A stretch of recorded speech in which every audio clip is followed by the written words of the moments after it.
எல்லாருக்கும் வணக்கம். Welcome to Lavanya great information channel. Friends, இன்றைக்கி ஒரு நம்ம சூப்பரான இன்ஃபர்மேஷன் தான் பார்க்க போகிறோம். வாங்க நம்ம வீடியோக்குள்ளே போகலாம்.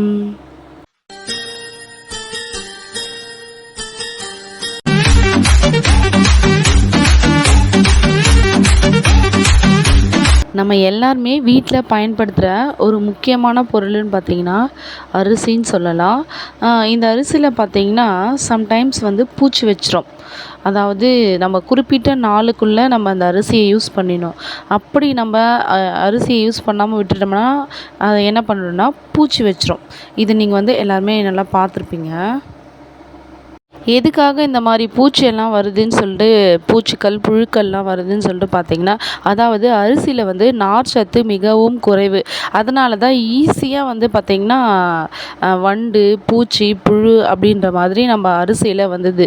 ஸோ நார்ச்சத்து குறைவான காரணத்துக்காக தான் இது மட்டும் இல்லாமல் இந்த பருப்பு கோதுமை இந்த மாதிரி சில விஷயங்கள்லையும் ஈஸியாக பார்த்திங்கன்னா புழு அட்டாக் ஆக வாய்ப்புள்ளது. இதுக்கும் ரீசன் பார்த்திங்கன்னா இதுக்கு நார்ச்சத்து குறைவுன்னு சொல்லி தான் நிறைய விஞ்ஞானிகள் இதை கண்டுபிடிச்சி இதுக்கான காரணம் சொல்லியிருக்காங்க.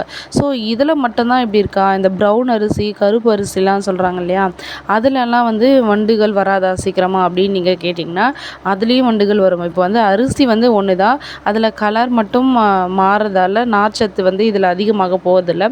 ஸோ எல்லா அரிசிலையுமே பார்த்திங்கன்னா இந்த மாதிரி புழுக்கள் வண்டுகள் வர காரணம் நம்ம அதிகமாக ஸ்டோரேஜ் பண்ணி வச்சுருக்கிறது தான் இது அதிகமாக காரணம். சரி, இந்த மாதிரி புழுவெல்லாம் வந்துச்சு, இதை நம்ம எப்படி நம்ம பாதுகாத்து கொள்ளலாம் இந்த புழுவெல்லாம் வராமல் அப்படின்னு சொல்லி சில நான் டிப்ஸ் சொல்கிறேன். அது என்ன டிப்ஸ்ன்னு சொல்லிட்டு பார்த்திங்கன்னா, நம்ம அன்றாடம் தேவைக்கு பயன்படுத்தக்கூடிய இந்த பிரியாணி இலை, கிராம்பு, பெருங்காயம், கற்பூரம், பூண்டு, காய்ந்த மிளகாய், வேப்பிலை இதெல்லாம் என்ன பண்ணுறீங்கன்னா அரிசியில் ஒரு சிறிய ஒரு மூட்டை மாதிரி கட்டி அதில் அரிசியில் வச்சுருந்தா ஓரளவுக்கு புழுக்கள் வராமல் நம்ம பாதுகாத்து கொள்ளலாம். இந்த முறை நீங்கள் ட்ரை பண்ணி பாருங்கள். அதுக்கு அடுத்தது பார்த்திங்கன்னா, சரிங்க எல்லாமே வந்துச்சு, நான் அரிசி வச்சுருந்தேன், புழு வந்துடுச்சு. சம்டைம்ஸ் நம்ம சாப்பாட்டுக்கு நம்ம க்ளீன் பண்ணி போடுவோம்.